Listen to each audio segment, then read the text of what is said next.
पुण्यम कुर्मेदेव सर्व कार्य सुसर्वदा। नमस्कार। जब पूरा देश गणपति बप्पा मोरया की गूंज से उठता है तो पुणे का ये मंदिर अपने इतिहास से देश को सलाम करता है। ये कोई आम गणपति मंदिर नहीं, बल्कि यही से शुरुआत हुई थी सार्वजनिक गणेश उत्सव की परंपरा। जी हाँ, हम बात कर रहे हैं श्रीपंत भाऊ साहब रंगारी गणपति मंदिर की। साल था 1892। अंग्रेजों का शासन चरण पर था और हर भारतीय की आवाज पर बंदिशें थी, लेकिन पुणे की धरती पर एक क्रांति जन्म ले ली थी। धर्म के बहाने देशभक्ति की। श्रीमंत भाऊ साहब रंगारी एक समाज सेवी, हकीम और सच्चे देशभक्त थे। जब सामूहिक आयोजन पर पाबंदी थी, तब उन्होंने भगवान गणेश को माध्यम बनाया, जनता को एकजुट करने का।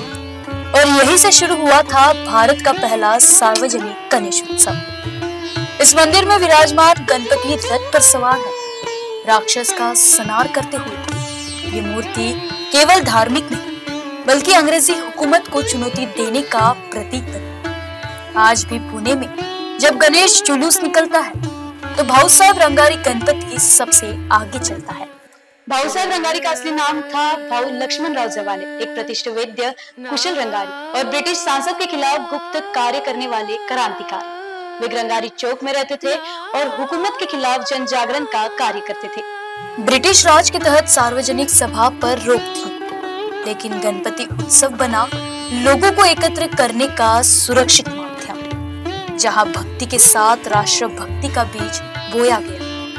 गणपति उत्सव का असल उद्देश्य धार्मिक अनुष्ठान के साथ साथ लोगों में एकता, संगठन और राष्ट्र भक्ति की भावना जागरूक करना था, क्योंकि उस समय ब्रिटिश सरकार किसी भी सार्वजनिक सभा या राजनीतिक बैठक को प्रतिबंधित करती थी। तो भाऊ साहब रंगारी जैसे क्रांतिकारी नेताओं ने धार्मिक उत्सव की आड़ में जन जागरण का यह तरीका अपनाया था।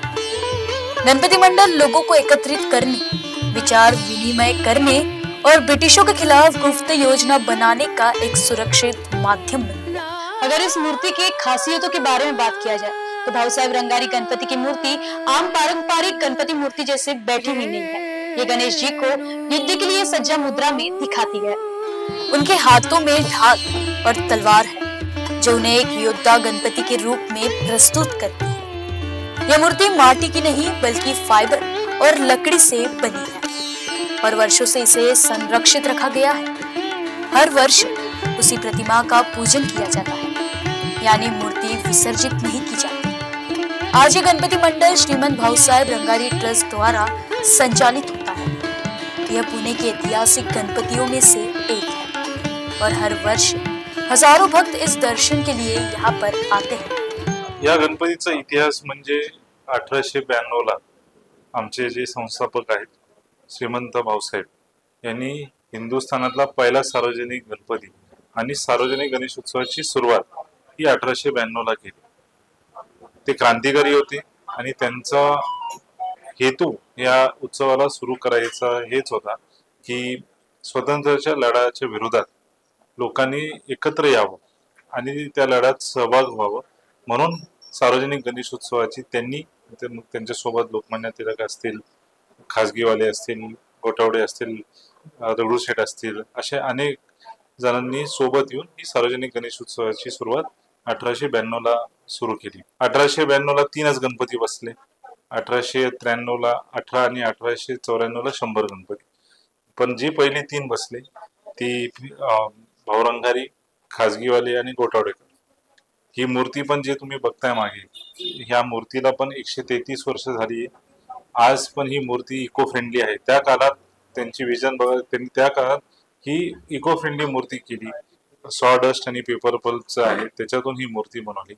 आणि आज तुम्ही पाहिलं तर जी रथ आहे, ज्याच्यावर पहिल्या दिवशी आपल्या लाडक्या बाप्पाचं आम्ही आगमन होतो, तो पण पारंपरिक रथ आहे। त्याला पण 100 सागवानचा रथ आहे, त्याला पण 133 वर्ष झाली। रथ आहे, रथ जी आहे ती पहिल्या दिवशीच्या मिरवणुकीत आम्ही वापरतो, तर तीच परंपरा आहे। आणि ऑब्वियसली की तुम्ही पाहिलं तर 1892ला आपण जेव्हा त्यांनी उत्सव सुरू झाला, अनेक वर्षापर्यंत आज पुण्याचा ह्या वैभवशाली गणेश उत्सव जे लाईनीत पास लागतात मिरवणुकीला, ते आधी आमच्या या वाड्यातून लागायचा मग काही वर्षाच्या अगोदर ती आम्ही कॉर्पोरेशनला हँडओव्हर केला आहे, कारण ते मंडळ वाढायला लागली तर आम्हाला पण ते होत नाही व्यवस्था. पण जी सर्वात जुनी परंपरा जी आहे ती जी रथ आहे त्याला बैलजोड लावायचो आपण. पण आता मिरवणुकीची कालाच्या हिशोबाने आणि वेळेच्या हिशोबाने आपण थोडं बदलतो, कारण आज मुख्य प्राण्यांना पण आपण त्रास द्यावा नाही म्हणून 2 वर्ष अगोदर आपण बैलजोड पण बंद केली, जी परंपरा होती आणि प्रथा होती. पण रथ आजही आपण आगमनाच्या दिवशी तीच रथ काढतो, पण कार्यकर्ते ओढतात. नाही, या वर्षीची गणेश विसर्जनची व्यवस्था हीच आहे की एक थोडे ऐतिहासिक निर्णय आम्ही घेतले आहे. मानाच्या 5व्या गणपतीच्या पाठोपाठ भाऊ रंगारी हा मुख्य विसर्जनीत सहभाग होईल. पारंपरिकचे हिशोबाने आपण जी मर्दानी खेळ असते आणि ढोल ताशा पथक ही आहे, आणि लाडका बाप्पा आपल्या चांगल्या विसर्जन राहतात. त्याला आता नाव अजून सुचलं नाही काय द्यायचं, पण ते खूप सुंदर राहतात विसर्जन मिरवणुकीत भाऊ रंगारी सहभाग. मी सर्वांना आपल्या लोकतंत्र न्यूज च्या वतीने मी महाराष्ट्र नाही पण पुण्याचा हा जिथून सुरू झाली ही गणेशोत्सव म्हणजे त्याची राजधानी पुणे, ती आज पुण्याचा गणेशोत्सव लोकल टू ग्लोबल झाला आहे. तर ग्लोबल पर्यंत जे लोक आणि गणेश भक्त ते सर्वांना मी पहिल्यांदा गणेश उत्सवाची शुभेच्छा देईल, आणि ज्या ज्या भाविकांना जे पुण्यात येतील त्यांना एवढाच संदेश देईल की गर्दी खूप असते, स्पेशली महिला आणि लहान मुलं, तर काळजी घेऊन आपल्या लाडक्या बाप्पा किंवा श्रद्धास्थान जे आहे तुमचे त्याचे दर्शन व्यवस्थित घ्या. भाऊसाहेब रंगारींची ही वाडा होती. लोकांना वाटायचं की हे इथे राहायचे भाऊसाहेब त्या काळी, पण ऍक्च्युली हे राहायचे नाही, क्रांतीसाठी ही वाडा होती. क्रांतिकाऱ्यांचं माहेरघर आहे आणि वाडा होतीच आधीपासून. पण काही वर्ष अगोदर दसऱ्याच्या दिवशी आय थिंक 2014 का 15ला जेव्हा साफसफाई करत होतो कुठल्या तरी खप्प्यात अनेक शस्त्रांनी हे सगळे भेटले, आणि त्याच्यानंतर 2020ला ही संग्रहालयाचं आपण म्हणू रिस्टोरेशन परत झाला, आणि 22ला संग्रहालयाचं रिस्टोरेशन झाल्यानंतर ही आज पुण्याच्या हेरिटेज वॉकमध्ये आहे, पुणे दर्शनमध्ये, आणि काही महिन्यांनी ही संग्रहालय आहे ते युनेस्कोच्या पण वर्ल्ड हेरिटेजच्या याच्यात वेबसाइटमध्ये दाखल होणार.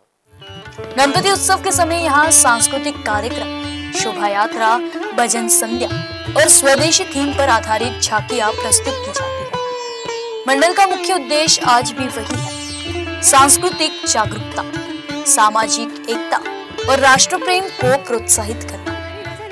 तो ये थी कहानी पहले सार्वजनिक गणपति की, जिसने भक्ति को बनाया क्रांति का माध्यम। हम जल्द मिलेंगे एक खास पेशकश के साथ, तब तक के लिए मेरे साथ देखते रहिए लोकतंत्र मिरर। वीडियो जर्नलिस्ट राजकुमार मोहट के साथ गौरी इंगले, पुणे।